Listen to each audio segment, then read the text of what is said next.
Hey everybody, on this episode of the GH Report, it is the end of Shiloh. Was it everything you wanted it to be? Spoiler alert, it wasn't for me. We'll break it all down next. I'm Maria Menounos, and you're tuned in to AfterBuzz TV, the ESPN of TV talk. Now, let the buzz begin. Ooh, oh, it's a Sunday afternoon talking GH. Look at that. Oh, a little old school GH intro. Boom! What the somewhat early, late 90s stuff. There we go. Hey folks, welcome to the GH Report here on AfterBuzz TV, breaking down all the craziness that's been happening in Port Charles. I am Frank Moran. I'm Carla Renata. And as always, like us on Facebook, give us those 5 stars on iTunes, subscribe to the YouTube channel, and the chat is up and running. Carla, who's there who's going to get some love? Hello, everybody. It is great to be back. Joe Costanzo, Jerry Jacks, Barb P, ZK, Kelly Public Cover, I said Jerry Jacks, all right. Dulamon, Michael B, Annie Goen, Loretta Johnson, Susan Russo, Rena Sheen, Coco Candy One, and Melody Mae Moffitt. Hey y'all. I think I got everybody. I did. Welcome. Look at that. Carla, it is fantastic to have you back. I'm happy to be back. Now tell me, how much did you miss me? All right, moving on. Yes. Well, I'm just kidding. I missed you. I did.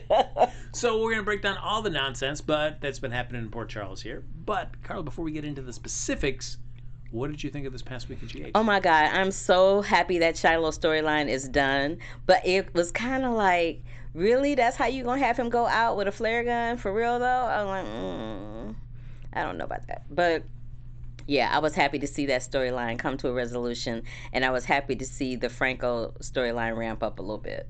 It's all right. Let's just dive right into the Shiloh storyline. Okay. So for a character that has been frustrating for a while with the Donna Dane storyline, although I will keep saying I love how just he was always promoting, he was always plugging those classes. I loved it. Our boy goes out like this, and I have to admit I'm extremely underwhelmed by his exit from the show. I agree with you, because it was like, really, that's the best y'all could come up with for Shiloh? Like, for real though? And I was so, and let me just say this, I was mostly underwhelmed at the fact that yet again he's kidnapping Sam again. I'm like, how many times is he gonna take Sam hostage? Like, I could not. When that happened, I was like, oh, for real? Is this what we gonna do? I would have been more interested if he had taken Dev hostage, because to me that would have been more interesting. But then of course if he had taken Dev, then that storyline would have had to drag out a little bit, because they'd have to find him with Dev and all that madness. But I also think that if he had taken Dev as a hostage, nobody would have cared, and so he would have just left, and then it would have been great. Just Shiloh and Dev just off somewhere, and nobody. And what happened to the dude? And what happened to the dude that Peter gave the money to kill Shiloh? Like, what happened? Like, that was never even explained. Like, homeboy didn't kill Shiloh. He took off with the cash. What was it, $35K? Yeah. Like, he took off with the cash, and where is he, and who was he, and why was he on Peter's speed dial? That's what I need to know. So, Lord, y'all doing way too much this week. It was interesting that Shiloh, who's pretty much during his whole storyline been played as a chump. Sam was already had his number and was running a con while he was doing his thing. Anytime he went up against Jason, it was always just a beat down by Jason. I was waiting when he was looming over Sam. I was watching with my mom, and my mom's so over me watching General Hospital, but I don't care. But I was watching with my mother, and I was like, ooh, I can't wait for Jason to come in and just throw him across the room one good time, and he didn't. He just shot him. Yes. Like, I wanted him to throw him across the room one good time, like at least one last time. Just throw his ass across the room. I'm sorry. Yeah, it never got a great fight scene between the two of them. It was. And let's talk about the fight scene on the what I forget what it is, the deck of the Haunted the deck Star? of the ship. That's the word I was looking for. Deck. I could not find that word in my mental Rolodex to save my life. And on the deck of the Haunted Star, when he went to hit Jason, he didn't even try to hit him. Like, he purposely hit the banister or the yes. I was like, you didn't even try to hit him. Like, and I'm sure that's what the stunt coordinator told him to do since there was a metal hook on the end of that piece of wood. But, like, at least make it look like you're trying to take a brother out. Yeah, that fight scene was disappointing. It was sad. It was sad. And I just felt like with Shiloh's character, it was, we're going to make him a chump until the second that he doesn't need to be a chump. Okay. And I'm just like, okay, cool. So Jason's given him the beatdown several times.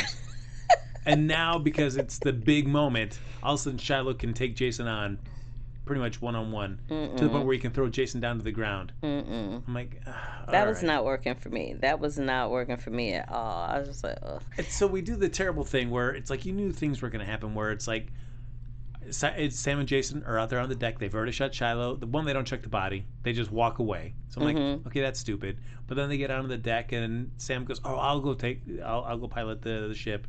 You just stand here, Jason. Like, why are you splitting up? That's the stupid thing to do. Cool. Now you're going to split up. So you knew Shiloh was going to come back. And then Sam can get her moment where she can take down Shiloh.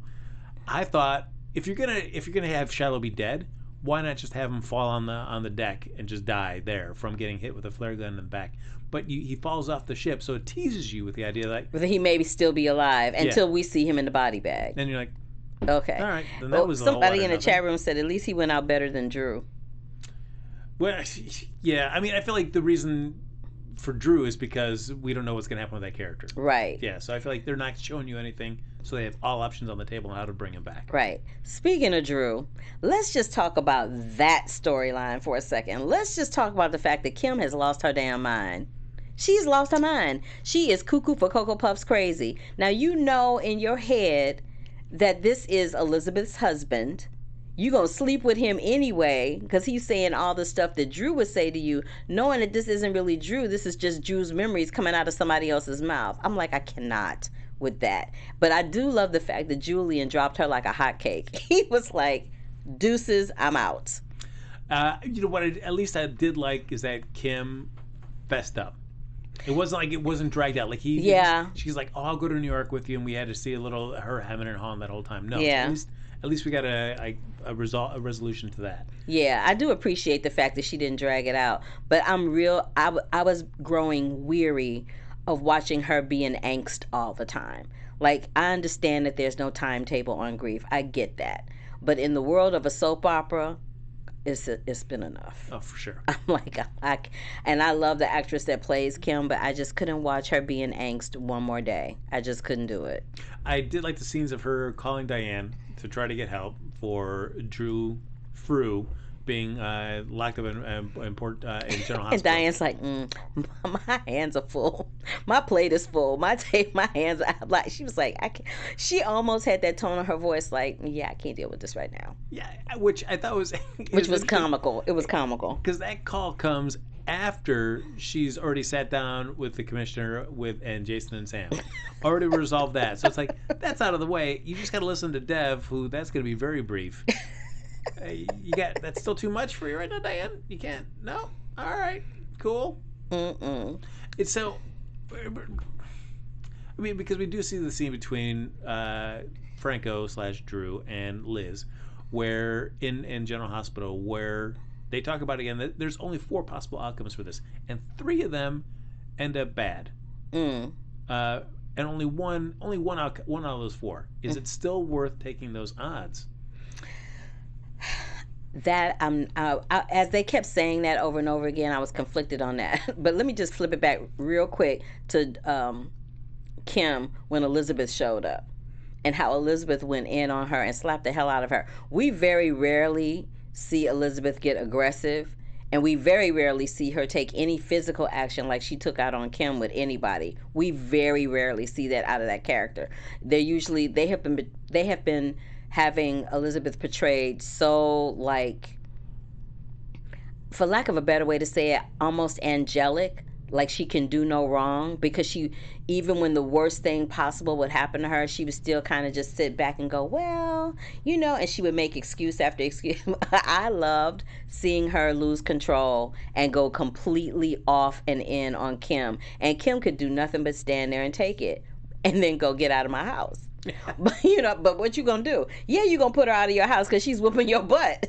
I would have put her out too. I wouldn't have let her in there in the first place. She wouldn't have been up in my house trying to kick my behind. I'm just saying. But she would have never even crossed the threshold. I'm just gonna put that out there. But what I will say about the choices of which they have chosen to resolve the Fru storyline, it's gonna be interesting to see which one plays out. Like if they put him in Ferncliff, well, they were taking him to Ferncliff. So once they get him in Ferncliff, like, he's not gonna be able to walk around with all that bravado that he's been walking around Port Charles with, saying that's not my name and all that, because he's in there with a bunch of crazy people. So there's that situation where he could actually get hurt or worse.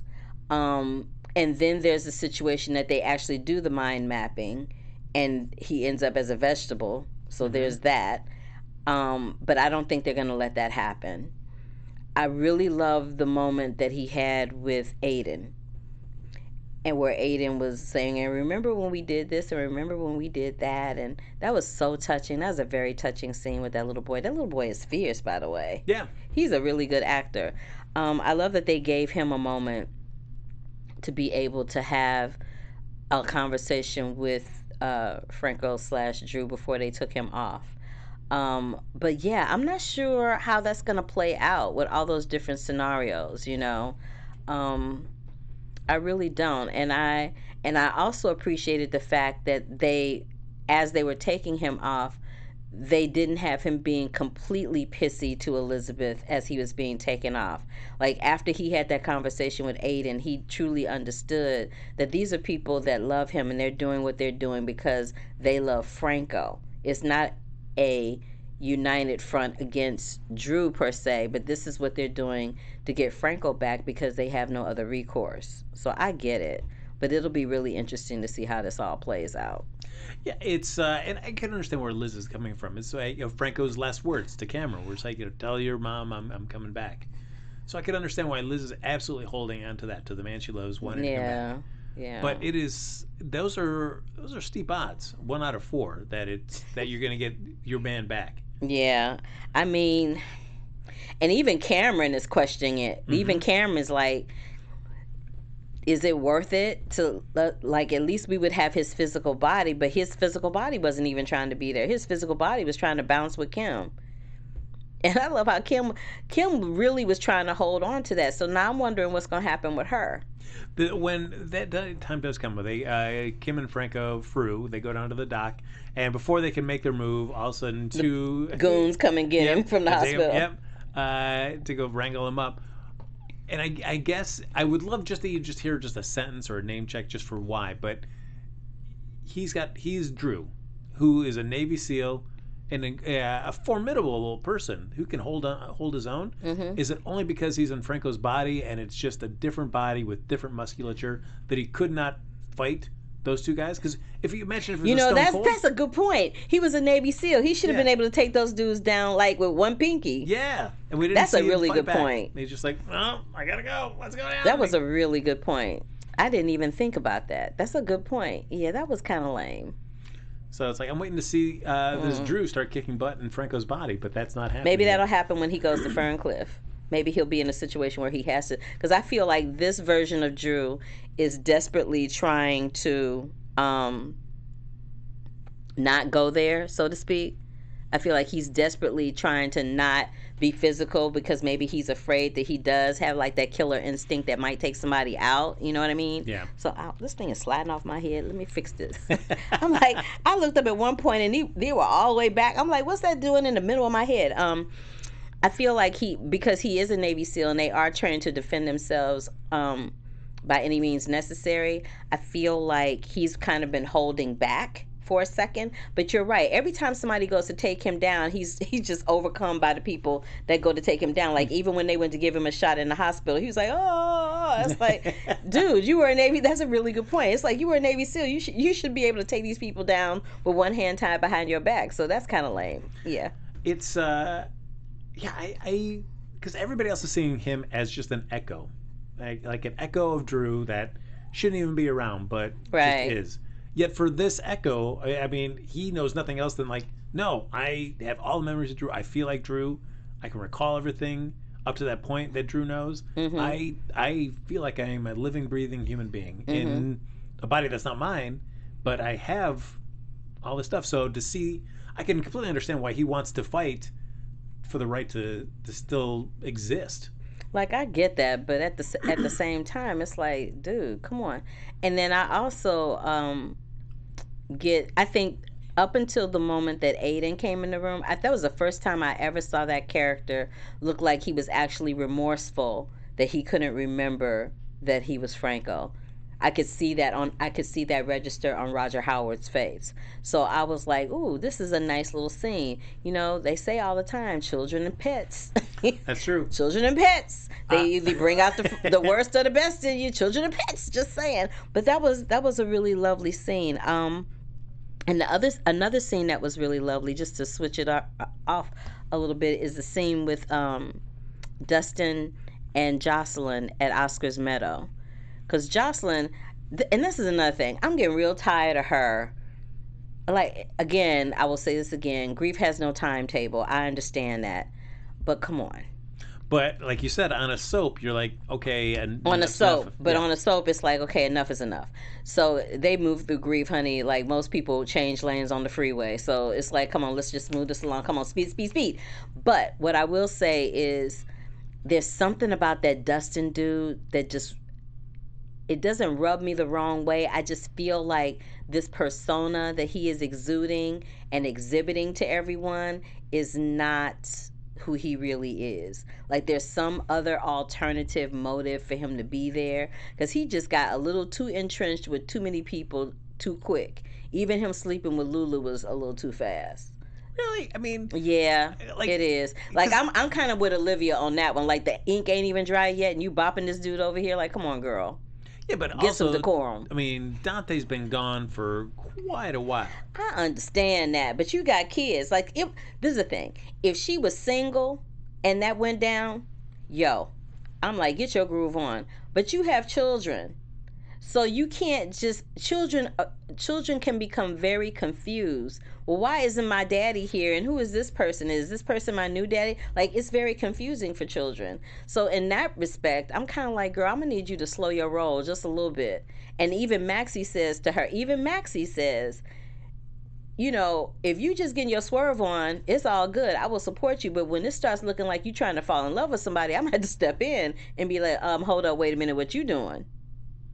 Right? Yeah, it's like I'm down with just, Lulu just, hey, she's attracted to a guy, she still has needs and wants. So like, well, she said that. Yeah. I mean, like I get it. She's a woman, she's young, and she does have needs and wants, but I'm gonna need you to slow your roll when you got some kids. That's all I'm saying. Slow your roll when you got some kids. And even though you have needs and wants, some of those needs and wants should be what's gonna be best for your kids. Well, that's what she did at the Haunted Star. She didn't take him back to the house. Look, when Laura and Curtis walked in on that was funny as hell. I was like, ooh, that is funny, because they both acted like they were in high school. I'm like, That was hysterical. It's that scene between Dustin and Jocelyn was it? It was a decent scene, and so it's like this part of me, it's that like, scene. I'm kind of intrigued by Dustin. They've kind of done a nice job of bringing him onto the canvas. Yeah, they're flushing him out. I have to say, they really are flushing him out very well and giving him a nice, well-rounded base before they hit us over the head with who he really is, because I just feel it in my bones that there's something unsavory about him. But that scene between him and Joss, I love the fact that he implored upon her that she should start a journal, because the journal is her talking to herself, where she can go back and read it at her leisure to see what she said to herself, and not keep bombarding and alienating your friends and everybody around you with this grief that you're experiencing over Oscar. Because even Trina and Cameron are like, gotta move on. Even both of them are like, girl, come on. I feel like, and maybe that's just a symptom of the age too, but there will be moments where Jocelyn will just act so, I don't want to say childish, but of sorts where she'll just storm off. And then there are other times where she can have the conversation that she does with Carly, where she acknowledges that, I know I am not behaving properly. Yeah. And so you're like, all right, so you're cognizant of this, as well. So there's those two splits, and I think maybe that's just. But didn't she have that conversation with Carly after she had that conversation with Dustin? I can't remember. Yeah. But I think that happened afterwards. And if it didn't, then my apologies. But I think it happened afterwards. But I also love the scenes that she has with Carly too. That she has with Laura Bell. That they actually make time for her to sit down and talk to her mother, as opposed to every time she's in Carly's presence is some type of confrontation and her popping off, or every time she's in Sonny's presence or Jax's presence it's her popping off like, you're my parents, you just don't understand. Like, I love the fact that they had that moment in the kitchen with the four of them where they actually had a decent, mature conversation about Dev, about her, about Oscar, about who she was going to live with. All of that went down in that one conversation, and that was really nice because we don't see that happen that often on General Hospital. We usually just see the after effects of what would have happened had a conversation taken place. And it's just, again, and we've talked about this before, but to have somebody that can just stick in Sonny's craw and he can't really do anything about it. Those scenes between Sonny and Jax, where Jax is like, I'll leave this go for right now, but I'm gonna come back and you're gonna tell me everything that's going on. And just like, not intimidated by Sonny, he's like, I know what the deal is between us.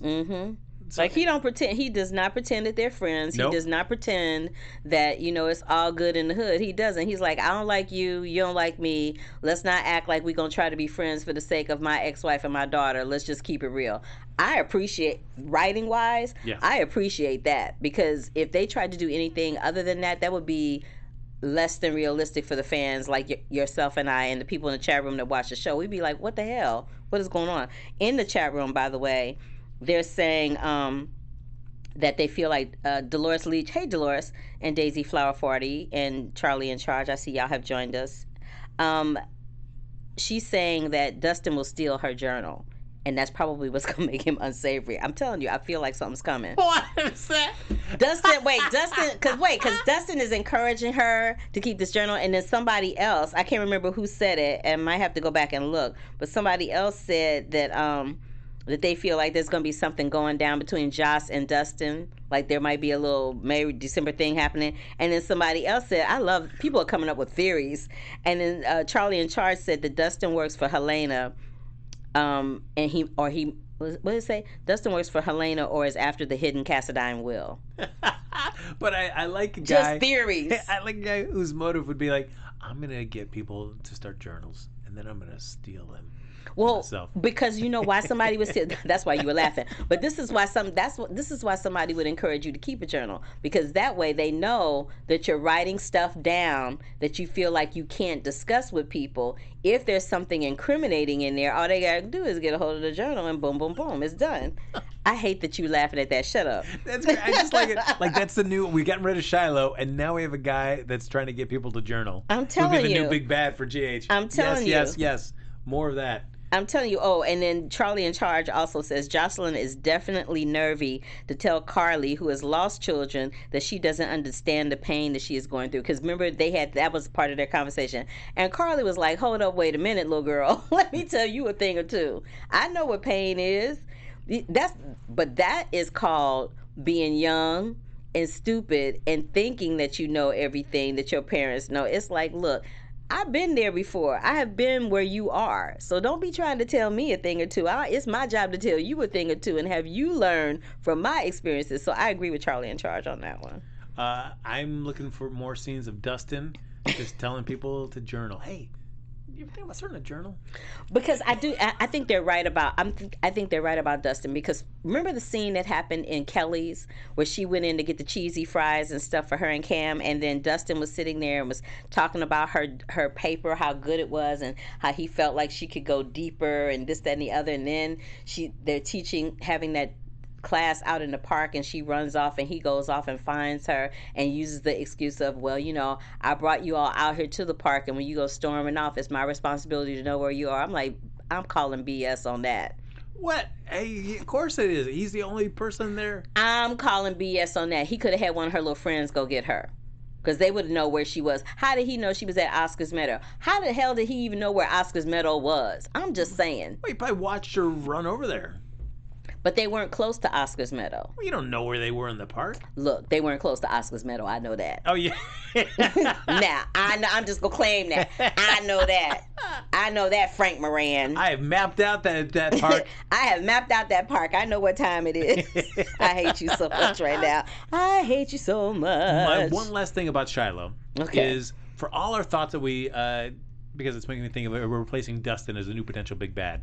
But my sadness about seeing Shiloh off the canvas right now is that I feel like there's so many storylines that are kind of left dangling that I don't know ever really got. That I felt there was still a little bit of meat on the bone. For Shiloh? For Shiloh. Oh, hell no. You still have the maternity stuff. You still have everything that was going on possibly in Pentonville with Nell. So now we never get to see what Nell's big. Oh, we'll eventually see what Nell is doing. Come on, you know that's going to come to light eventually. But, it just won't include Shiloh. That's kind of a bummer. And there's also the thought like, hey, were we going to be doing a murder mystery? Because there are so many people that were ticked off, and then now Shiloh's just kind of like, boom, look, gone. I'm telling you that I understand your concerns about the way he went out and all those storylines that were left up in the air. I agree with that. But when I tell you, if I had to turn on ABC one more time and see Shiloh gloating or grinning or running after Sam or up in Christina's face or threatening one more person, I was going to slip my wrist. I couldn't take it one more day. I felt like they wrote themselves into a box with that storyline. I felt like it was going really good for a minute, and then it became repetitive. Like it almost became predictable. It became so predictable that you literally would watch the show and go, I bet he's going to do this. Oh, yep, there he did it. I just was like, I can't. I think somebody reached out. I think it was Marlon or somebody reached out to me. No, it was Michael B. Reached out to me on Twitter and was like, yeah, it's getting predictable. I might have to bounce on GH.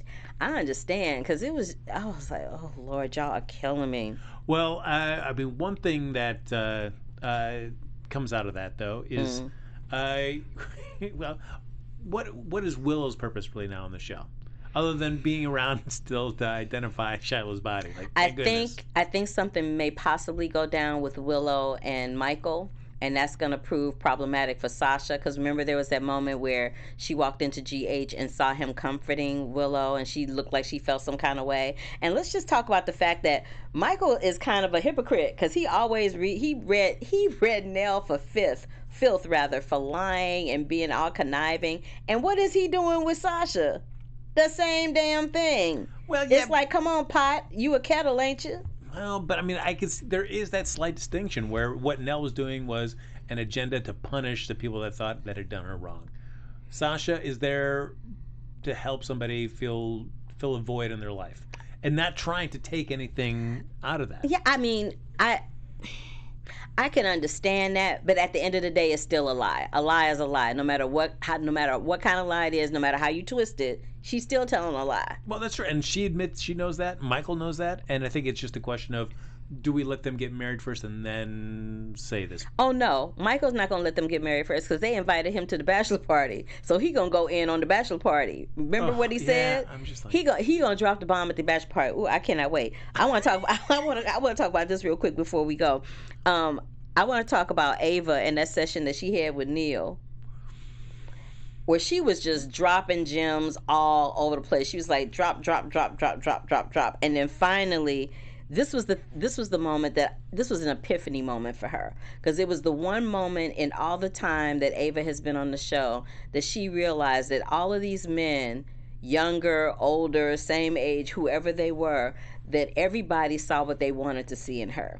If they wanted to see her as an angel, they saw her as an angel. If they wanted to see that dark side of her, they saw that dark side of her. But in neither camp did any of these men ever see her as a real flesh and blood woman who had needs and desires. All they saw is what they wanted to see that was going to forward their own selfish desires as far as she was concerned. And the fact that she had that realization and said that in therapy was everything.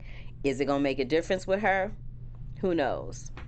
It's like, do you change after just one session? It was interesting to talk about where Nicholas was the beginning of people leaving her. Mm-hmm. But, which I was like, yep, that's true. But then I also feel like which I guess goes to show that Ava has zero remorse about the actions where she killed Connie. Exactly, because she was like, yeah, she's like, yeah, I did that, but she said, and I don't remember if it was this week or maybe a couple of weeks ago where she was like, yeah, I've done some despicable things, I've done some horrible things, but like she will admit she did it, but she never takes full responsibility for the things that she did that hurt other people. And so for her to walk around as a wounded animal, like poor me, look what happened to me, look what you did to all these other people that are still reeling and wounded by your actions. So it's like, girl, get your life and get a grip. I can't with her. But what I also found interesting that they threw in there with her with this session is the fact that she was addressing the dangers of being too absorbed on social media. Because she was talking about how she went to the chat room to read what people were saying about her being on the cover of Crimson, and it was like going down the rabbit hole. Like once she started reading it, she just couldn't stop. But then her feelings would get more and more hurt every time with each comment that she read, and that's a real thing. Like they kind of threw it in there. They kind of threw it in like a dash of salt in a dish and kept it moving. But I caught that, and I was just like, I hope some kids that are watching that caught that and realize that, I mean, we do this on social media. We talk about General Hospital on social media, and we know sometimes we rake them over the coals and sometimes we don't. But people need to realize that anything that you do on social media is just that, social media. So you can take what you want, leave what you want, but don't take anything too seriously, because when you do, then you end up like a character. You end up very similar to a character like Ava, where it begins to take control of your life and how you think about yourself and how you carry yourself and how you talk to people and what you say and what you don't say. You got to just be true to who you are, regardless of whether you're on social media or not, I think was the takeaway from that. Especially when Nina says, hey, you know what? Why don't you just not read that stuff? Right. Just not read it, and then you'll be fine. Right, but she just can't help herself because she's nosy. And she nosy. And I basically like every time that you get Ava and Valentine in a room together, it's always going to come up, I saw you kill Nicholas. You signed an affidavit saying that I didn't. I know, it's pure comedy. Pure comedy. And speaking of that, we also get the scene where, as much as Curtis was, being above board and not, hey, I'm going to respect everybody's confidentiality and not tell Laura what the item is that we're looking for, Hayden doesn't understand that and blurts it out, and so now Laura's on the loop, which is great. I'm glad to have Laura more in the loop and entrenched in the story. Mm-hmm. But now, again, still nobody, because we know it's not Spencer, and I don't know why nobody's asking. I mean, we're gonna have to find out who this person is that they're working for, and it still makes zero sense to me that it is Nicholas, especially for Jax, because I don't know what Jax gets out of it. I don't either. They're in here talking about Morgan. They're saying Morgan was banging mom and daughter at the same time, practically. Let's not pretend Morgan matters. Well, Morgan matters because that was Sonny's son. That was Sonny and Carly's son, and any loss of a child matters. So, yes, Morgan matters. What also matters and made me laugh out loud, because, I always pay attention to the dialogue on General Hospital. I'm like the dialogue police of General Hospital. So, of course, when Alexis had that scene with Neil and they're discussing this big kiss that they had, she said, in talking about their big kiss, she said that she has the emotional IQ of a shovel. I laughed out loud. That was funny to me because she doesn't have any emotional IQ.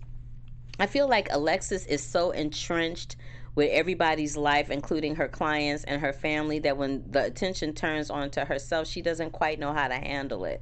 And she kind of runs from it, and she just kind of, and then when somebody shows her any kind of attention in a positive vein, she kind of gravitates toward it like, like syrup on a hot fudge sundae. She's just like, you know what I mean? She's just like, oh, hello. I'm like, girl, please. True, but then have some decorum. But then, even then, I mean, it goes to show even as far back as her leaving Ned at the altar, where, I mean, she can't, something that's good, she cannot accept, and she will deliberately either sabotage herself or just let herself be drawn to men that remind her of her father. So stellar example of absolutely. Yes. Do you have news? Do I have news? Well, one last thing to tie in a little bit with the Shiloh thing is we get to see at the end of the week, after Jason and Sam have already talked to the commissioner, we get to see that one lady that gave Shiloh the information about hospitals. Yes, I forgot about that girl. I'm like, why is she lurking around the hospital looking all ominous? I'm like, who are you? Yeah, I mean, I would think that pretty much everybody has heard about what Shiloh has done, but have you not read a paper? Have you not seen anything? Right, because she's acting all offended and hurt and upset. I'm like, girl, have you not seen a paper? Have you not heard a conversation that includes Shiloh kidnapping a boy and you still trying to defend that fool? Girl, get your life. I can't. I wanted to smack her upside her head through the TV set. I was like, what is going on? I know. So I'm like, this is going to be just useless story for the next week. Of this lady trying to, like, Sam really meant to kill him. Like, no, right. I cannot. But I did like when Sam came to her at the hospital, saying, "Could you let me know when Franco's going to be transferred?" No, I cannot share that information with you. But what made me laugh about that is that who did she say that to? Who was that she said that to? Whoever it was that she said that to just was like, okay, and they just walked away. Like they didn't even fight her on it. I'm like, who is she that you couldn't question her about that information? That made me. I laughed. Thanks for bringing that up. I laughed out loud when I saw that. Well, I guess a little bit of the news. We'll do that real quick here. Is there's a possible twist coming up here in the that our boy Jason David, who plays Aiden there, has got a new show that he's going to be working on here. So basically he's going to be doing a new show on a sci-fi project called For All Mankind for Apple TV. Nice. Actually, excuse me, Apple TV Plus. Congratulations, yes. So they're basically in this alternate universe, Russia succeeds in the first moon landing, and that forces the U.S. to work together to work another angle and sets up a rush to put the first woman on the moon ASAP. Ooh, nice. There you go. That's the show's official synopsis. And you know what? Somebody, Marlon Wallace pointed this out, and I was going to bring this up. So Vernee Watson, who played Aunt Stella on GH, she left to go do that new sitcom on CBS, Bob Art's Abishola, and I saw her at a party for that, and she was so excited. She looked like she's having the time of her life. That's awesome. Yeah, she was having the time of her life. I'm very excited for her. And I saw her on the show, and she's doing a really great job. She plays one of the nurses in the hospital that works with Abishola. She's pure comedy. Oh, that's great. Yeah.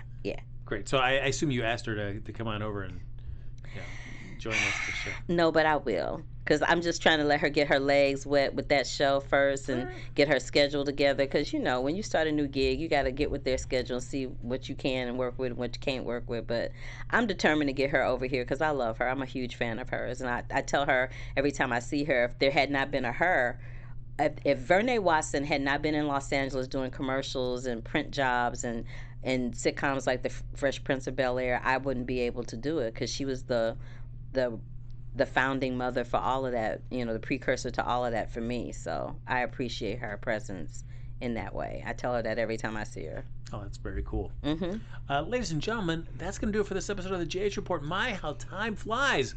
But it has been fantastic to be reunited with you, Carla. Yes. It was great to be back here. I was like, that conversation went quick, right? It did. We were, time flies. We were catching up. That's and we right. had a record number, 78 people in the chat room today. So thank y'all. Thank y'all. For you. Folks, thanks for joining us here on this episode of the GH Report. Well, of course, we'll be back here next Sunday. But in the meantime, like us on Facebook. Give us those 5 stars on iTunes. Subscribe to the YouTube channel. And thanks, everybody, for hopping in the chat. And if you're watching after we stream live, feel free to comment down below. But if you want to stay in touch with either of us, but more importantly, Carla, because she's got a burgeoning media empire that you want to make sure you're on the ground floor for. Carla, where can they find you? I do not have a burgeoning media empire, but you can find me across all social media platforms at The Curvy Critic. You can find me right before the GH After Show over at Black Hollywood Live doing The Curvy Critic with Carla Renata, where I give you the latest and greatest news on all the film reviews that are dropping, and I bring a couple of guests over every once in a while, like my good friend Yvette Nicole Brown joined me today. So check that out over at Black Hollywood Live. And of course, you can catch me here all the time. Oh, and I'll be back on AfterBuzz TV tomorrow night doing the after show for Dancing with the Stars. Carla, what if they were sitting around like on a Thursday night at home, like, hey, what should we watch? Is there anything we could watch on a Thursday night, like a half-hour comedy? Half-hour comedy on. Oh, right. Oh, and thank you. Good plug-in. You also can catch me recurring on the season 5 of Superstore on NBC. Look at as that. Janet. See? I'm Janet on Superstore on NBC, so catch us there. Burgeoning. There you go. It's growing. Folks, follow me if you want. Carla's a better follow. But on Twitter and Instagram, at HappyGoJackie. Folks, that's going to do it for this episode of the GH Report. We'll see you back here next Sunday, right here on AfterBuzz TV. Bye. Our founder, Kevin Undergaro, and me, Maria Menounos, would like to thank you for tuning in to AfterBuzz TV. Remember, we're not just the first, we're the biggest in the world, and we're the only destination for all your favorite TV shows. Whatever you crave, we've got it. So go to AfterBuzzTV.com and check out our lineup. Buzz you later. The views expressed herein are those of the hosts only and do not necessarily reflect the views of AfterBuzz TV or its owners or principals.